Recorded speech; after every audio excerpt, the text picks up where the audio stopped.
Hey, what's up? What's up? What's up? What's up, good people? It's your girl KB. You know what I do, and you know why I do it. It's Saturday morning. It's 6:03 in the a.m. and it's October 7th.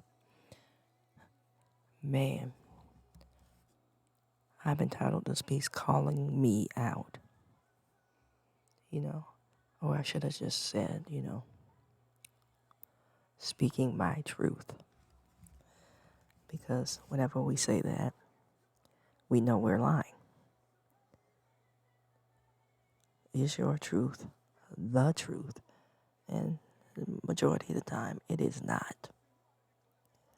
It's how I want it to be, or how I'm controlling the narrative so my pride is not battered. You know, I believe in keeping it real. I believe in telling on myself. Because, I say things have more power when you say them grammatically incorrect. So I believe in telling on myself because can't nobody tell it like I can. Amen. And I know there's no such word as can't. But like I said, it has more emphasis when it's grammatically incorrect. Nobody can tell it like you can. Amen. And nobody can tell it like you can when your truth is the truth.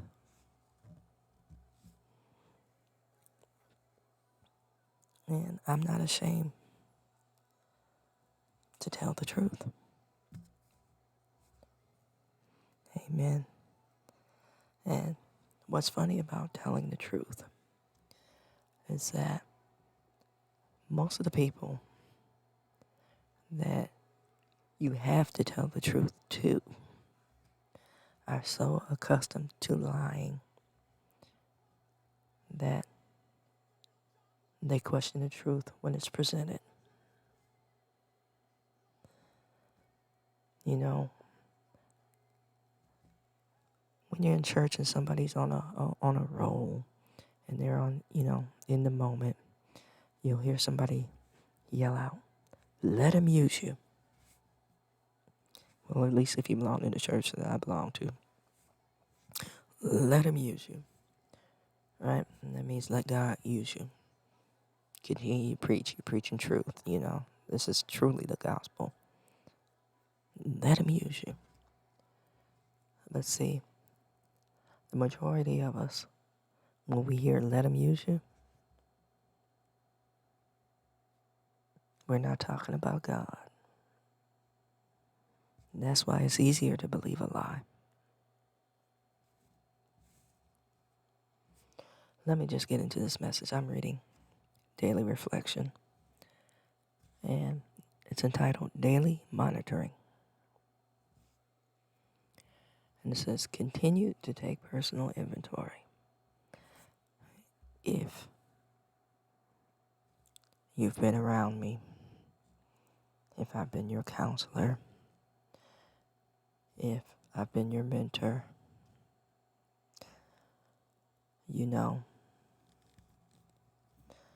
I've shared that I work step 4 every night before I go to bed. Was I the best possible person I could be? What could I have done differently? And I can tell you most times before I go to bed, I'm wrestling with something that I've completely messed up. Or my first response wasn't the right response. And so I'm doing damage control. Or I've let my frustrations get the better of me. And I voiced my opinion that was not of God. Amen. So again, I'm doing damage control. But what's important to me is that I work this step and that I acknowledge where I am on the spectrum of, exploring the truth. Not my truth, not your truth, but the truth. And more often than not, I'm confessing to God, Lord, I messed up yet again. Amen. I told you I was going to keep this real, raw, 100, and autobiographical. And I'm doing just that. Let me get into the reading. It says the spiritual axiom referred to in the 10th step. Every time we are disturbed, no matter what the cause, there is something wrong with us. Also tells me that there are no exceptions to it. No matter how unreasonable others may seem, I am responsible for not reacting negatively. I am responsible. And see, many of us have this go-to response. And, the go-to response is we get to blame it on the alcohol. We get to declare my choice. And then we go for that childish response, I don't know. When you know good and doggone well that you had a plot, you had a plan, and you operated in it. Tell the truth. Not your truth, the truth. And see, the trouble is, many of us think we're not held accountable for what we do, or we don't have to give account to the people that we hurt. We just move on. Do the damage and move on. You deal with it. I am in no way responsible. Just like this was my choice, this is your choice to respond this way. And on some levels, they are absolutely right. Because you have to look at what you saw prior to whatever it is that caused the collapse. Because things don't happen in a vacuum. Man is predictable. Amen.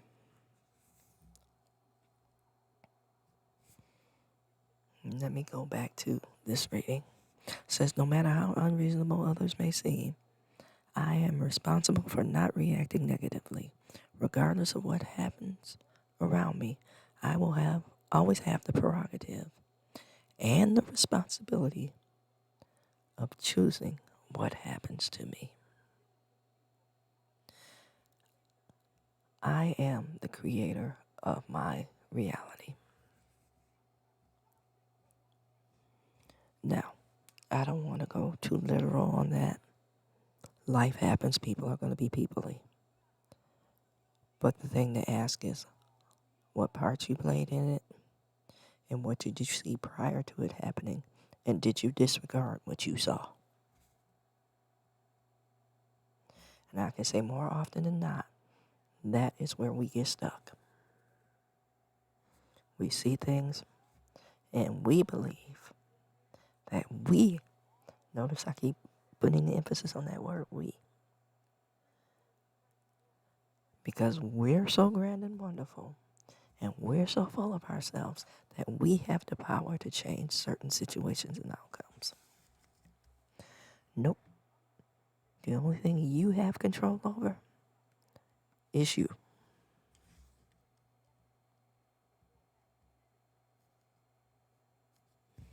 Let that sink in. The writer says, when I take my daily inventory, I know that I must stop judging others. Absolutely. That part. Must stop judging others. You got to stop telling yourself, they made you respond this way. You wouldn't have done this if this hadn't happened. No. You need to examine your heart. Because your heart is corrupt. Your heart is deceitful.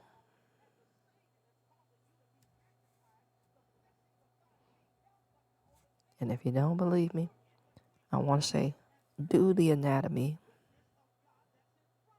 and the forensics on what transpired in truth, not blaming other people, in truth. You had a plot, you had a plan, you were selective in the information, and it blew up.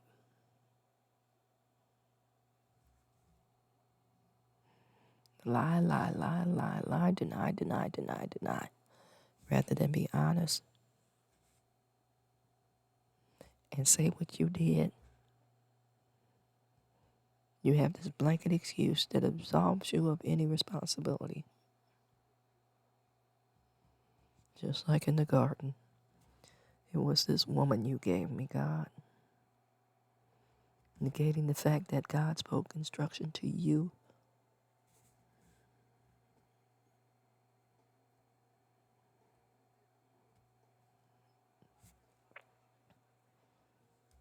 Getting back to this writing.